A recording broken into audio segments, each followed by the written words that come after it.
Hello students, आज हम लोग लिखने वाले हैं इंडियन डाउरी सिस्टम पर आर्टिकल, जो कि बहुत ही ज़्यादा इंपॉर्टेंट टॉपिक है। ये हर साल पेपर में पूछा जाता है और मुझे उम्मीद है कि इस साल भी आने वाला है। अगर आप इस चैनल पर नए हैं तो वीडियो को लाइक करें, चैनल को सब्सक्राइब करें और दोस्तों के साथ जरूर शेयर करें। तो चलो शुरू करते हैं। तो देखो, the dowry system in India is a tradition where. Tradition मतलब क्या होता है? प्रथा होती है, ठीक है। वेयर द ब्राइड्स फैमिली मतलब दुल्हन की फैमिली जो होती है gives money, property and valuable gifts to the groom and his family. Groom मतलब होता है दूल्हा और हिज फैमिली मतलब उसका परिवार ड्यूरिंग मैरिज। ड्यूरिंग मतलब के दौरान, मैरिज मतलब शादी। यानी कि जो ये प्रथा है, इसके दौरान क्या होता है कि दुल्हन की फैमिली दूल्हे के परिवार को क्या देती है? गिफ्ट्स देती है और पैसा देती है, प्रॉपर्टीज देती है, ठीक है। तो दिस प्रैक्टिस यानी ये प्रथा जो है was originally meant to help the newly weds and start their life together. यानी कि ये जो प्रथा है, इसकी शुरुआत, इसका असली अर्थ जो था वो था न्यूली वेड्स मतलब जो नए नए शादी करते हैं उनको उनकी ज़िंदगी शुरू करने में हेल्प करने के लिए, ठीक है। न्यूली वेड्स मतलब कि जो नई नई शादी करते हैं तो उनको उनकी ज़िंदगी शुरू करने के लिए था।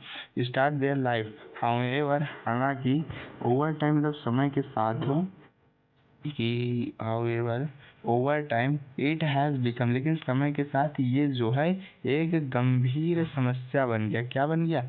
एक गंभीर समस्या बन गया। यानी आज the dowry system often places heavy financial burden on brides family. यानी कि आज के समय में ये जो डाउरी सिस्टम है ये दुल्हन के परिवार पर फाइनेंशियल यानी कि पैसों का एक हैवी प्रेशर डाल रहा है, ठीक है।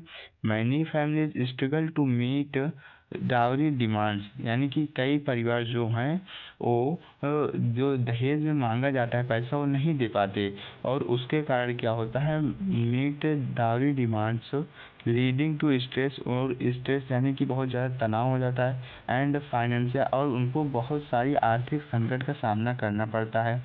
In some cases not providing a sufficient dowry. यानी कि कई केसों में तो अगर वो जितना मांगते हैं दहेज उतना नहीं दिया जाता है, तो उनकी जो लड़की होती है उसके साथ क्या होता है? हैरेसमेंट, डोमेस्टिक वायलेंस यानी कि घरेलू लड़ाई झगड़ा एवं and even dowry related to death. यानी कि डाउरी रिलेटेड टू, और कई बार तो मौत भी हो जाती है, ठीक है।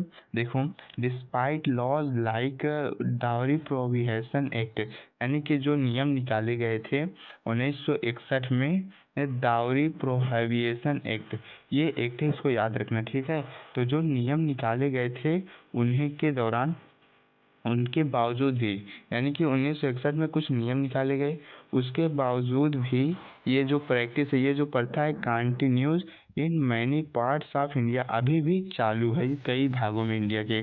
टू कॉम्बैट दिस इशू, इस इशू से लड़ने के लिए it is essential to raise awareness and strictly enforce laws. यानी कि इससे हमें लड़ने के लिए ये इसेंशियल मतलब आवश्यक है। रेज अवेयरनेस माने जागरूकता फैलाना, स्ट्रिक्टली एनफोर्स मतलब स्ट्रिक्टली कड़ाई से लागू करना, एनफोर्स माने लागू करना, लॉज माने नियम को, ठीक है। Education and empowerment of women and also crucial in eradicating this harmful tradition. यानी कि एजुकेशन एंड एम्पावरमेंट, शिक्षा और शक्ति ऑफ वुमेन, यानी कि वुमेन यानी कि नारी की, और आल्सो क्रूशियल इम्पोर्टेंट है, क्रूशियल इम्पोर्टेंट है इन एरेडिकेटिंग मतलब ख़त्म करने में, दिस हार्मफुल ट्रेडिशन, इस हार्मफुल ट्रेडिशन को। Ending the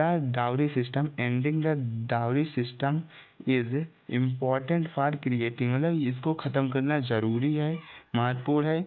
two create a society, एक ऐसी सोसाइटी बनाना दैट वैल्यू, जिसकी values equality, respect and dignity for everyone हो, यानी कि वो सबके लिए गर्व की बात हो, ठीक है। तो अगर आपको इसका पीडीएफ चाहिए तो मैं इस पीडीएफ के लिए लिंक डाल दूंगा। बाकी अगर आपको आर्टिकल पसंद आया हो तो वीडियो को लाइक करें, चैनल को सब्सक्राइब करें और दोस्तों के साथ ज़रूर शेयर करें। दोस्तों, आपको 100 से 120 वर्ड का लिखना रहता है, 120 वर्ड्स का, लेकिन मैंने यहाँ पर पूरे 180 वर्ड का लिखवाया है। तो उम्मीद है आपको पसंद आया होगा, और अगर आपको पसंद आए तो वीडियो को भी शेयर करें, ठीक है। मिलते हैं नेक्स्ट वीडियो में। Thank you.